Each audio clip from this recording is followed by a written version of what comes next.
estamos aqui, Senhor, diante de Ti, Pai, para, Senhor, nos reunirmos, estudarmos mais, Senhor, Pai, da Tua Palavra, Senhor, aprendemos de Ti, Senhor, através dessa confissão, Senhor, que tem abençoado o Teu servo. Te pedimos, ó Pai, que o Senhor fale aos nossos corações, te pedimos, ó Pai, que o Senhor nos use como instrumento, Pai, em Tuas mãos, ó Pai, que a Tua Palavra não fique guardada nos nossos corações. Muito obrigado, Senhor, por tudo, Senhor, em nome de Jesus. Amém. Irmãos, nessa semana, eu vou estar falando a respeito dessa sessão 5 do capítulo 11 da nossa confissão. Tá? Então, eu vou dar uma lida, novamente como eu separei na última vez. Eu vou dar uma lida geral, vou fazer uma introdução, uma revisão do que já foi falado, e a partir daí a gente entra na sessão propriamente dita e no final a gente faz algumas aplicações. Tá? Eu acredito que eu vou ser rápido, breve. Dessa vez eu vou pensar se eu vou abrir para perguntas ou não. Mas deixa eu ler aqui. Fala assim: Deus continua a perdoar os pecados dos justificados, embora eles nunca poderão decair no estado de justificação. Poderão, contudo, incorrer no paternal desagrado de Deus e ficar privados da luz do seu rosto, até que se humilhem, confessem os seus pecados, peçam perdão e renovem a sua fé e o seu arrependimento. Então, nesse capítulo 11, que trata sobre justificação, a gente já falou a respeito de que Deus, por sua livre graça, Ele permitiu que outro fosse o nosso substituto. Então, Deus na eternidade, toda a Trindade se reuniu e decidiu que Deus salvaria pecadores. Então, Deus permitiu que outro fosse o nosso substituto e por essa mesma livre graça nos deu o seu Filho como esse substituto. Então, determinou que o Filho de Jesus fosse o nosso substituto.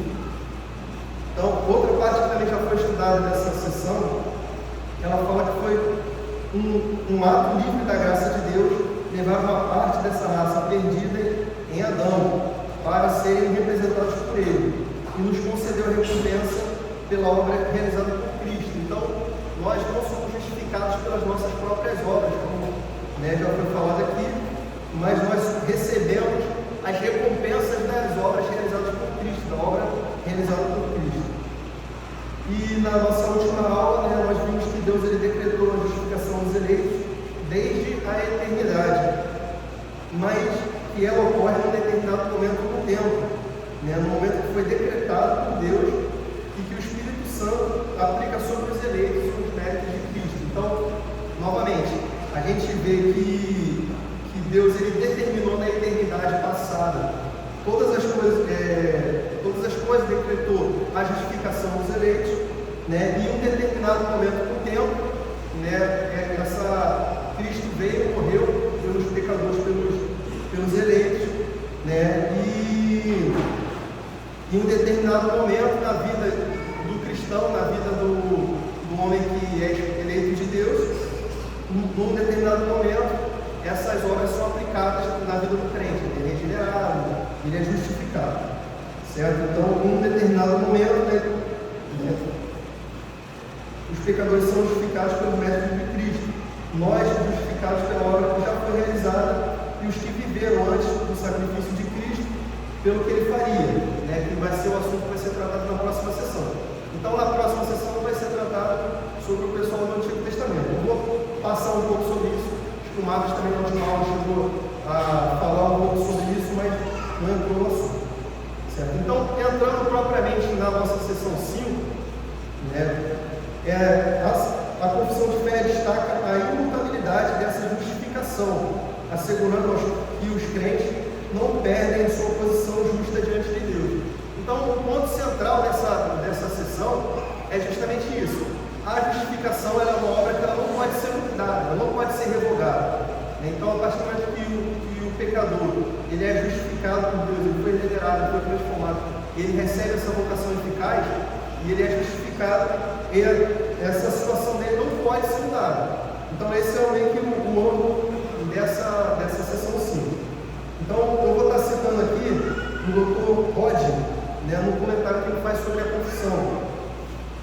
Ele fala assim: Essa seção ensina que a justificação muda radical e permanentemente a relação que o sujeito dela sustenta tanto com Deus quanto com as exigências da lei divina, vista como uma condição de favor. Antes da justificação, temos por algum tempo a sentença da lei condenadora. Depois da justificação, a lei, em vez de condenar, inocenta e exige que o sujeito seja considerado e tratado como filho, como se acha provido no pacto eterno. E Deus, como um pai amorável, procede executando todas as funções que pertencem à nova relação. Isso requer naturalmente disciplina e correção, bem como a instrução e consolação. Então, nessa parte da confissão de fé que fala a respeito da justificação, né, ele fala a respeito dessa mudança que existe na vida do pecador, certo? Então, antes da justificação, nós temos a lei de Deus, né, como até foi falado aqui bastante hoje na pregação sobre isso, que a lei de Deus ela servia para a condenação, ela serve para a condenação do pecador. Só que no momento que o pecador ele recebe essa justificação através dos méritos de Cristo, né, essa lei entra no coração, ela é escrita no coração do pecador, né, regenerado, transformado, e a partir daí ele recebe, ao invés de condenar, ela é inocente, porque os nossos méritos, quem cumpriu toda a lei foi Cristo, certo? Então, nessa sessão 5, eu dividi ela em 4 partes, tá? A primeira parte, eu vou falar a respeito de que Deus continua a perdoar os pecados dos que são justificados. É a primeira parte. A segunda parte que eu separei. Embora eles nunca poderão decair no estado de justificação. A terceira parte. Poderão, contudo, incorrer no paternal desagrado de Deus e ficar privados da luz do seu rosto. Terceira parte. E a quarta parte diz: até que se humilhem, confessem os seus pecados, peçam perdão e renovem a sua fé e o seu arrependimento. Então, nessa primeira parte que eu separei, está escrito assim: Deus continua a perdoar os pecados dos que são justificados. Cada cristão sabe, né, e as pessoas justificadas ainda pecam, né, como todos nós sabemos, né, nós continuamos pecando apesar de justificados. O Senhor Jesus nos ensina a orar: perdoa as nossas dívidas, em Mateus 6,12. Essa primeira parte declara que Deus continua a perdoar os nossos pecados. Então, apesar da gente ter sido perdoado os nossos pecados, Deus ele continua a perdoar os nossos pecados. Essa primeira parte nos mostra que, apesar de sermos considerados justos diante de Deus, nós não somos capazes de não pecar. Deus nos trata como justos ou justificados através das obras de Cristo, pelos méritos de Cristo. Portanto, apesar de que todos os nossos pecados, né, tanto aqueles até a nossa salvação, até a nossa conversão, e aqueles que viriam depois da nossa conversão, todos os nossos pecados foram perdoados em Cristo. À medida que vivemos a nossa vida cristã e pecamos, porque não tem ninguém que peque, que não peque, é necessário que nos arrependamos dos nossos pecados. Por isso Deus continua a nos perdoar os nossos pecados, dos justificados, a fim de que mantenhamos a nossa comunhão com Cristo. Deus perdoou todos os nossos pecados em Cristo, e Ele ensina e Ele administra esse perdão em nós à medida que nós nos arrependemos, né? Então, como eu falei, Deus ele perdoou todos os nossos pecados, e à medida que a gente vai vivendo a nossa vida cristã e a gente vai pecando, se arrependendo, Deus vai nos disciplinando, né? Ele vai administrando esse perdão na vida do pecador, certo? Na vida do cristão justificado. Eu queria ler aqui a passagem em 1 João, capítulo 1, versículo 5.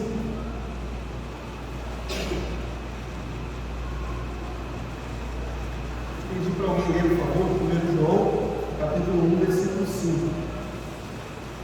Ora, a mensagem que da parte dele temos ouvido, que anunciamos é esta: Deus é luz, e não há nele treva nenhuma. Desculpa, até o 10. Se dissermos que não temos comunhão com ele e andarmos nas trevas, mentimos e não praticamos a verdade. Se, porém,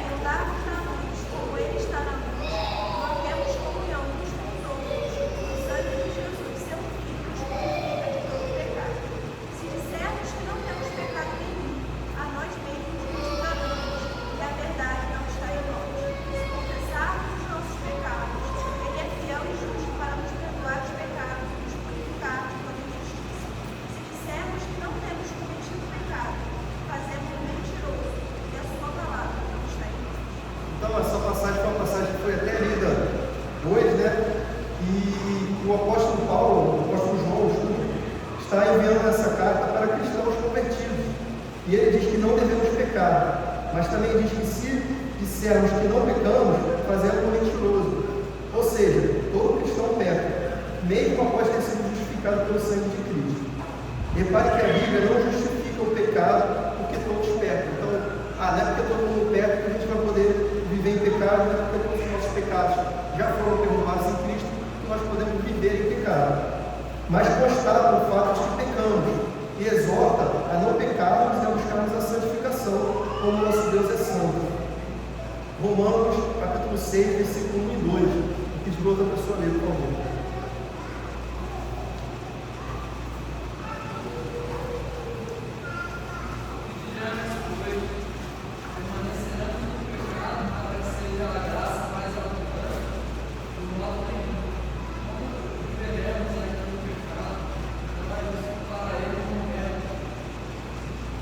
Então, como eu falei anteriormente, né? Então, a Bíblia não está justificando, nem a confissão está justificando o pecado, nem incentivando o pecador a pecar. Né? Justamente essa passagem de Romanos fala, né?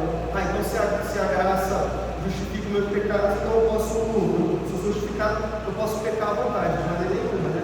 Se a gente foi transformado pelo Senhor para vivermos uma vida de santidade, como a gente pode viver no pecado? Certo? Então, entrando agora na segunda parte, ele fala assim, embora eles nunca poderão decair do estado de justificação. Então, eu separei essa parte justamente como um ângulo, né, da sessão. Essa segunda parte fala da garantia que nós temos em Deus de que os eleitos nunca se perderão completamente, mas que Deus garante a nossa salvação e, consequentemente, a nossa justificação. Então, ainda que nós continuemos a pecar, a partir do momento que nós somos justificados por Deus, né, nós não pecaremos, nós como eleitos de Deus, não pecaremos a ponto de nos afastarmos completamente de Deus. Né? Ainda que permaneça algum tempo afastado, ele brevemente vai ser restabelecido na presença do Senhor. Né? A perseverança dos santos, né, que é um dos 5 pontos do Paulo, também fala sobre isso. Uma vez que a salvação é uma obra inteiramente realizada pelo Senhor, onde o homem não faz nada para ser salvo, é consequentemente lógico que o permanecer salvo é também obra de Deus. Os eleitos perseverarão pela simples razão de que Deus prometeu completar em nós a obra que ele começou. Então isso também é um ponto tranquilo aqui da nossa aula. Então, eu tirei aqui uma parte dos cânones de Dort, no artigo 8, né, que ele fala sobre a eficácia da morte de Cristo. Está escrito, né? Vou citar aqui. Pois este foi o soberano conselho de Deus, o Pai, que a eficácia salvadora e vivificante da preciosíssima morte do seu Filho se fizesse a todos os eleitos. Foi da sua graciosíssima vontade em tendo conceder a fé justificadora apenas a eles, e assim trazer-lhes infalivelmente a salvação. Isto é, quis Deus que Cristo, pelo sangue da cruz, pelo qual ele confirmou a nossa aliança, redimisse eficazmente de todo povo, tribo, nação e língua, todos aqueles e somente aqueles que desde a eternidade foram eleitos para a salvação e lhe foram dados pelo Pai.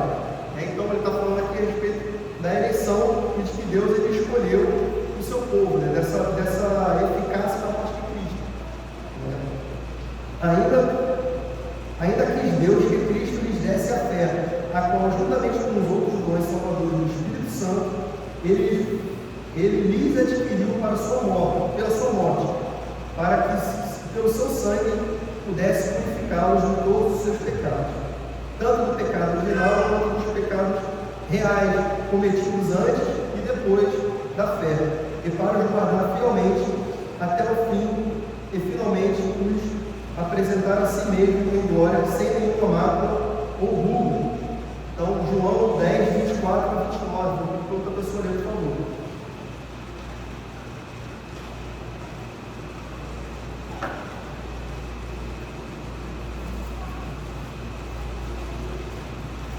Aquilo que meu Pai me deu é maior do que tudo, e da mão do Pai ninguém pode arrebatar. É do 24 a 29. 10, 24, 29? Isso. Rodearam, pois, os judeus e interpelaram: até quando nos deixarás a mente em suspenso? Se tu és o Cristo, dize-o francamente. Respondeu Jesus: já vos disse, não creio. As obras que eu faço, em nome do meu Pai, testificam a meu respeito. Mas vós não credes, porque não sois das minhas ovelhas.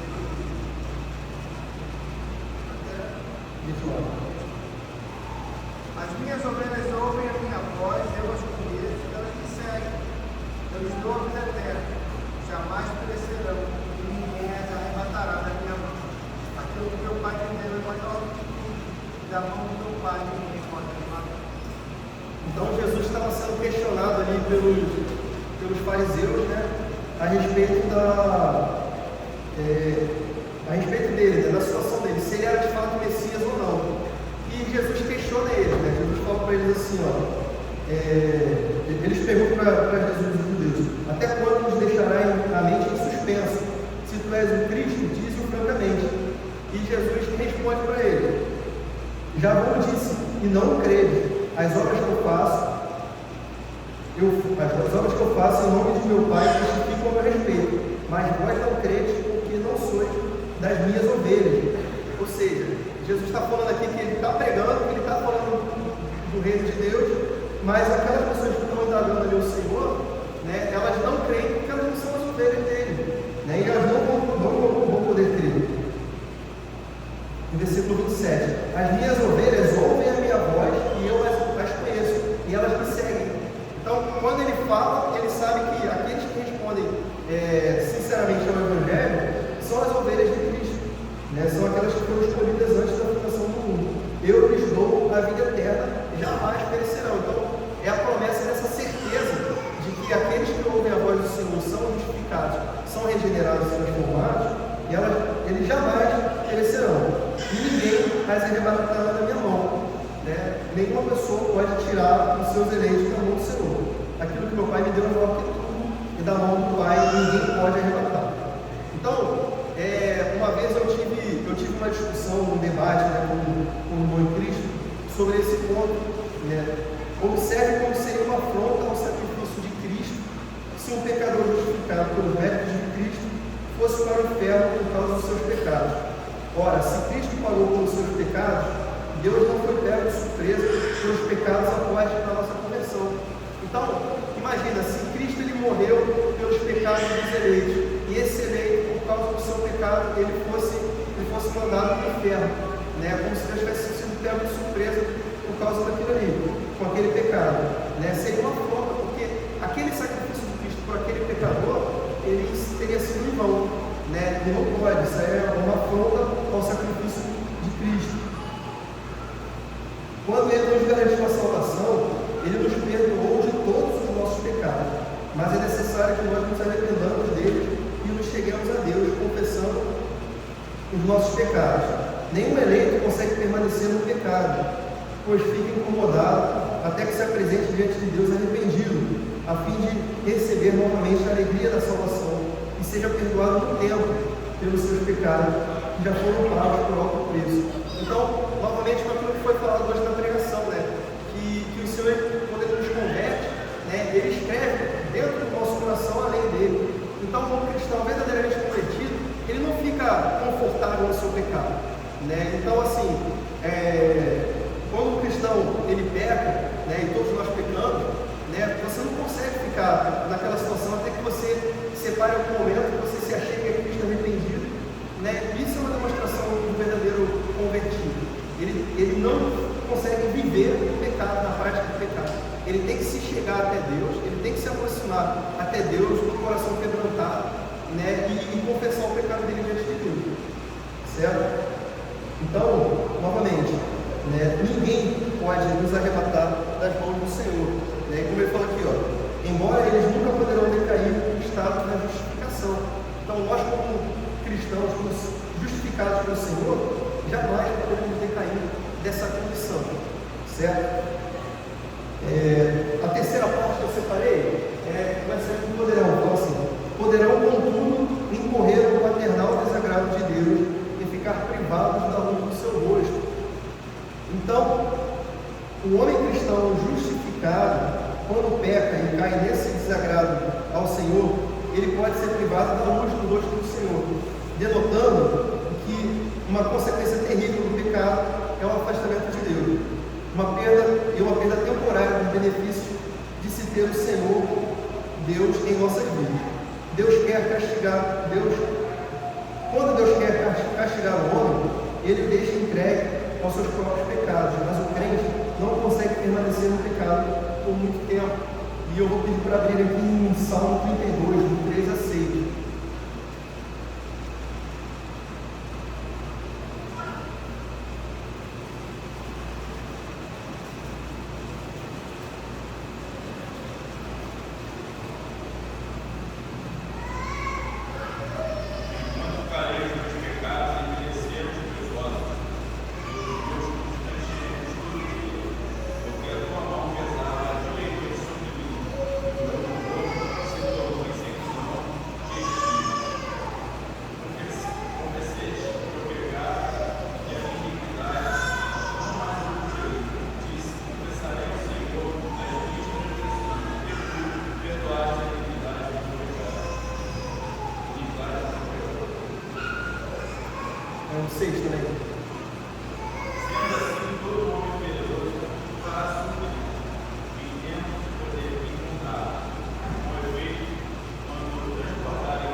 Então, essa passagem fala sobre aquilo ali, né, que eu acabei de comentar. Quando o cristão ele peca, né, ele se sente incomodado. E aqui o salmista, ele fala assim: enquanto eu calei os meus pecados, enquanto eu não confessei os meus pecados diante de Deus, né, envelhecendo os meus ossos pelos meus constantes gemidos todo dia. Aqui demonstra uma angústia do cristão quando peca, né, e não confessa diante de Deus o pecado, né, porque a tua mão pesava dia e noite sobre mim, o meu humor, o meu vigor se tornou esse não destino, né? Então ele começa a viver a vida dele de maneira que ele está desesperado, ele parece que está morrendo, ele parece que não consegue viver e ser feliz de fato, né? Então assim é a vida do cristão quando ele peca, ele tem que se achegar diante de Deus, né? E Deus ele permite isso na nossa vida, o Espírito Santo nos mostrando o nosso pecado e nos fazendo cada vez mais querer se chegar diante de Deus e confessar o nosso pecado, né? Como eu falei aqui anteriormente, né? Denotando uma consequência terrível do pecado, para o afastamento de Deus. Então, aquele que provou o Senhor, aquele que viveu diante de Deus, ele não consegue viver nessa prática do pecado. Ele vai sofrendo, ele vai definhando até que ele se chegue diante de Deus, confesse o pecado dele e ele vai lá e receba de Deus o perdão, né? Eu tirei um comentário aqui do Dr. Rodney, que diz assim: todo sofrimento ou mera calamidade quando visto a parte de toda relação intencional do caráter humano, ou penalidade quando é destinado a satisfazer a justiça em relação ao pecado, ou castigo quando destinado a corrigir e aperfeiçoar o ofensor. Fora da economia da redenção, todo sofrimento é para o réprobo, para o ímpio, as prestações da penalidade eterna. Ou seja, para o ímpio, para aquele que não é prometido do Senhor, né, o sofrimento, o castigo de Deus, ele é uma antevisão daquilo que vai acontecer. Ele está prevendo aquilo que vai acontecer, já está sofrendo uma parte da penalidade eterna, né? E do cristão convertido, continua aqui, após a justificação, todo sofrimento que é para o justificado, de toda e qualquer espécie, é um castigo paternal, destinado a corrigir os seus erros e restabelecer suas graças. Então, de acordo com a confissão, toda vez que o justificado peca, ele cai no paternal desagrado de Deus, ou seja, ele próprio se afasta de Deus e fica privado da luz do seu rosto. Para o crente, o pecado distancia de Deus, o que por si mesmo já é ruim e uma disciplina divina. Isaías 59, de 1 a 4, pedi para alguém abrir, por favor.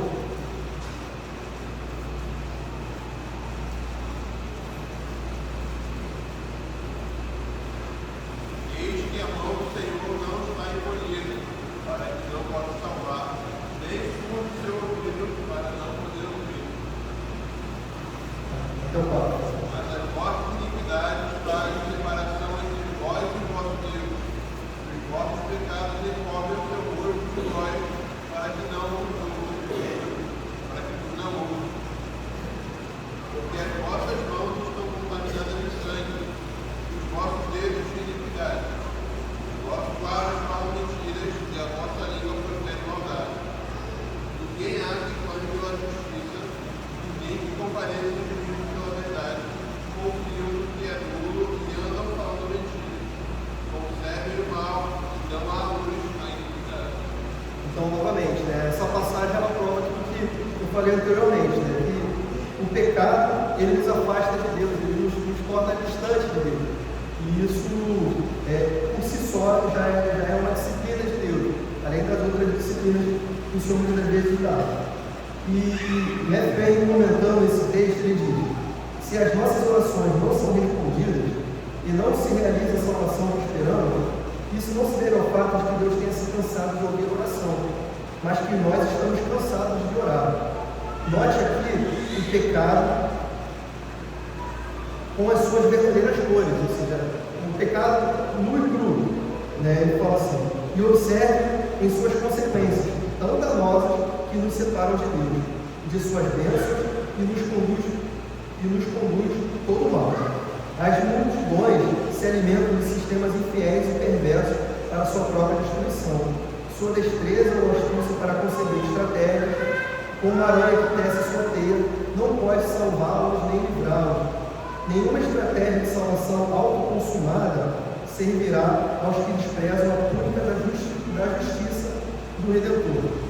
Todo homem desprovido do Espírito de Cristo corre velozmente ao encontro de algum mal, porque são estranhos à paz.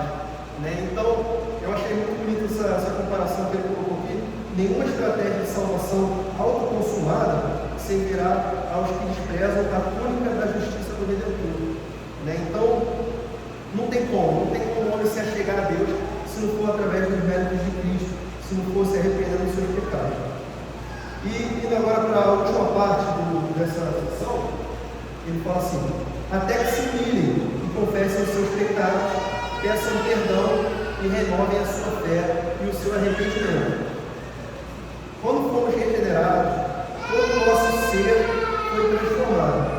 Ainda não fomos glorificados ou impedidos de pecar contra Deus, mas fomos capacitados por Deus para resistirmos ao pecado, e capacitados também a nos arrependermos quando pecamos.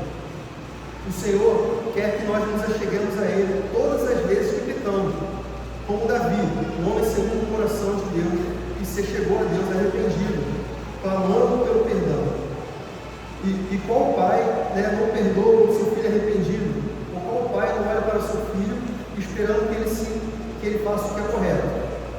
Qual pai despreza o seu filho?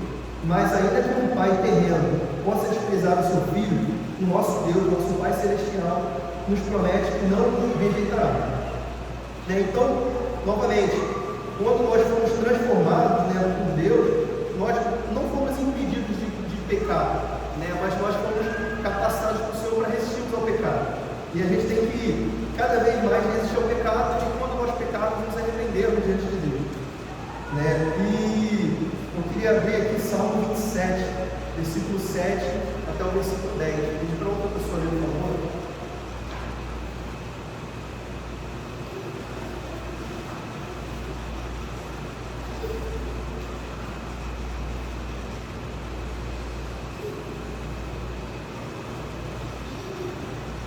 Ouve, Senhor, a minha voz, eu clamo.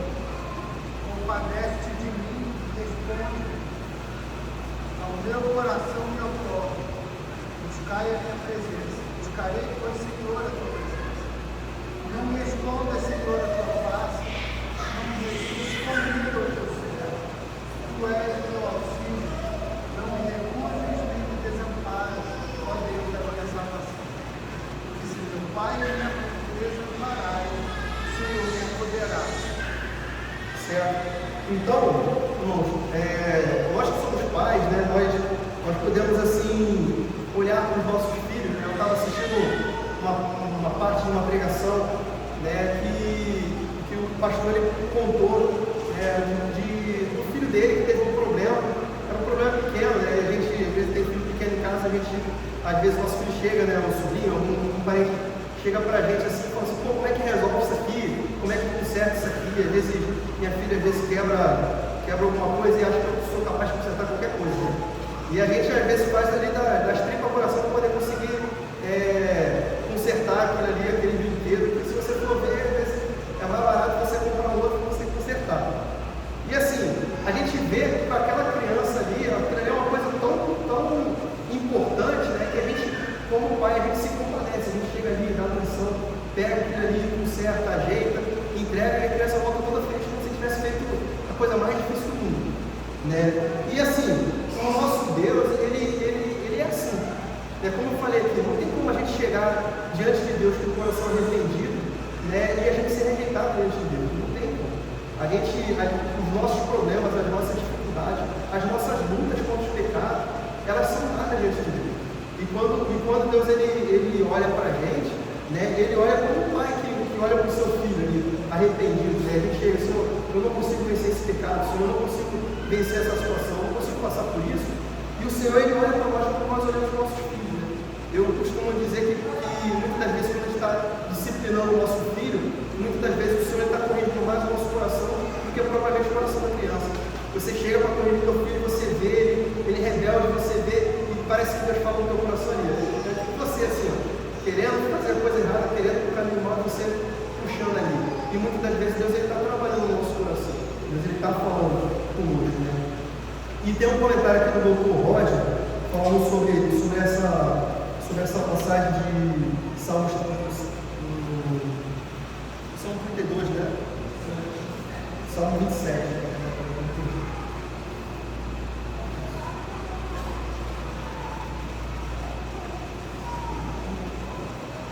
Ele fala assim, todo sofrimento... enrolei. Tá. Um comentário aqui de Matthew Henry sobre esse texto, né? Ele fala assim, onde quer que esteja o crente, pode encontrar um caminho para o trono de graça através da oração. Então, independente de quão distante esse cristão, pecador, ele se afastou dos caminhos do Senhor, né? Ele pode encontrar um caminho até o trono de graça através da oração. Isso é maravilhoso. A gente pode nos achegarmos a Deus e clamar por socorro, né? Em qualquer situação, a gente pode nos voltar e a gente acha esse caminho, essa porta aberta diante de Deus, porque nós somos filhos, né? E o filho, ele não é desprezado pelo pai, né? E ele fala assim, ó, Deus nos chama por seu Espírito, por sua palavra, por nossa adoração a Ele, e até mesmo por permitir que algo nos aflige. Quando neciamente enfrentamos verdades mentirosas, Deus deseja, por amor a nós, que busquemos as nossas misericórdias nele. A chamada é geral, buscai o meu rosto. Deus fala para todos, buscai o meu rosto, porém nós devemos aplicarmos a nós mesmos. O teu rosto, Senhor, eu buscarei. Né? Então, como o salmista fala aqui, ó, né? No versículo 7 mesmo, buscai ao meu coração me ocorre, versículo 8. Buscai a minha presença, buscarei com o Senhor a tua presença. É o Senhor falando com ele e ele respondendo ao chamado do Senhor, né? E no versículo 10, né? Porque se meu pai e minha mãe me desampararem, o Senhor me acolherá. Então, assim, ainda que o pai e a mãe, né, que possa desprezar o seu filho, o Senhor ele não despreza. O Senhor ele nos acolhe, o Senhor é um pai celestial perfeito. Eu gostaria que os irmãos abrissem em Lucas capítulo 15, versículo 17. De outro irmão aí que não tem a Bíblia ainda, vou poder abrir.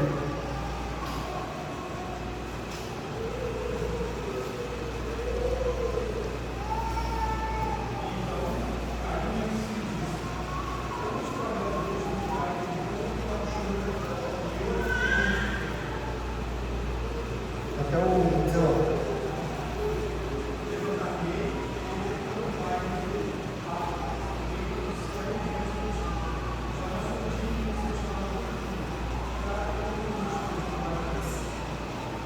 Então, o nosso pastor ele pregou recentemente a respeito desse texto, né? E nele nós podemos ver que o filho pródigo ele abandona a sua vida promíscua, a sua vida de pecado, se humilha e se retrata, né, diante de Deus e diante do seu pai.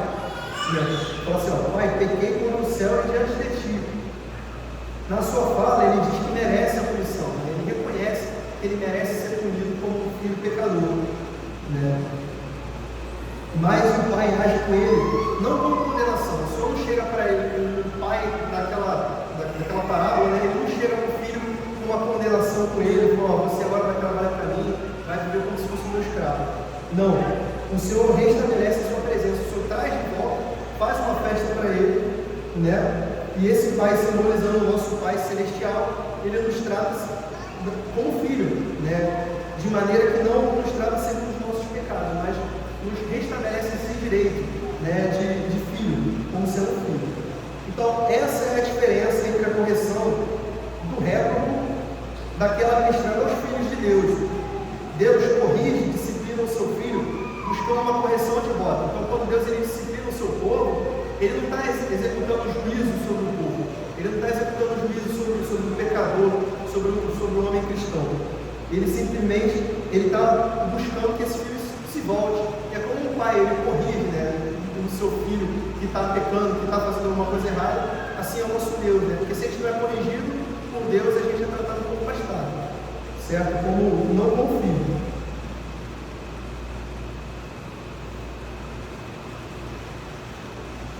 Então, já o réprobo, já o homem não regenerado, né, ele é tratado como uma prévia, né? Aquilo ali para ele já é um juízo de Deus, é uma prévia, uma sombra daquilo que vai acontecer com ele no futuro, mas com o objetivo de nos trazer de volta ao caminho, né? O bom pastor que deixou as 99 ovelhas no aprisco e trouxe de volta a ovelha perdida. Assim o Senhor trata a gente, né? Como ele vem buscar, ele vem trazer, ele vem corrigir a rota. Né? Não é o objetivo dele, né, nos humilhar.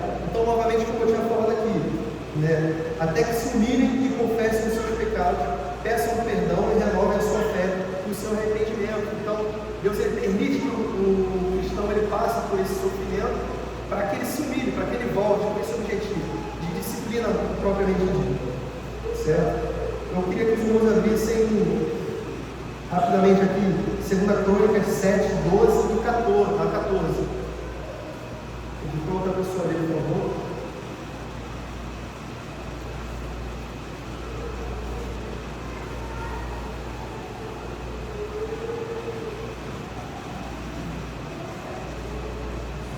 Crônicas 7, de 12 a 14. De noite apareceu o Senhor a Salomão e disse: ouvi a tua oração e escolhi para mim este lugar, para a casa de sacrifício. Se eu cerrar o céu de modo que não haja chuva, ou se eu ordenar o gafanhoto com chuva na terra, ou se enviar a peste entre o meu povo, se o meu povo que se chama pelo meu nome, se humilhar e orar, e me buscar, e se converter no seu novo caminho, eu ouvirei do céu, perdoarei os seus pecados e sararei a sua terra. Então, isso aí é mais um outro exemplo, né, de que o Senhor ele falou, né, para Salomão que ele tinha escolhido aquela casa. Então, o Senhor tratando o seu filho, o seu povo ali, o Senhor fala que tinha escolhido aquela casa para colocar um de adoração, de sacrifício ao Senhor. Né? E se o povo se arrepender, eu ouvirei do Senhor. Então, assim, é isso dessa maneira que Deus trata, né, os seus filhos. Né? Ele quer que os seus filhos sigam o caminho de santificação, o caminho da santidade. Né? Então, podemos ver a disciplina do Senhor com os seus filhos para trazê-los de volta aos seus caminhos. Para concluir, eu queria falar três pontos que eu tirei a respeito dessa sessão. O primeiro ponto que eu separei aqui é o seguinte: os eleitos, ainda que justificados por Deus, continuam suas vidas sujeitos ao pecado, necessitando, porém, do perdão divino. Né? Então, isso exclui qualquer orgulho ou autoexaltação. Uma vez que o crente é um pecador justificado pelos méritos de outro, ele continua lutando contra o pecado, buscando a santificação. Muitos anos atrás, eu estava conversando com um amigo meu, né, exatamente sobre isso. Né? E esse meu amigo ele falou assim que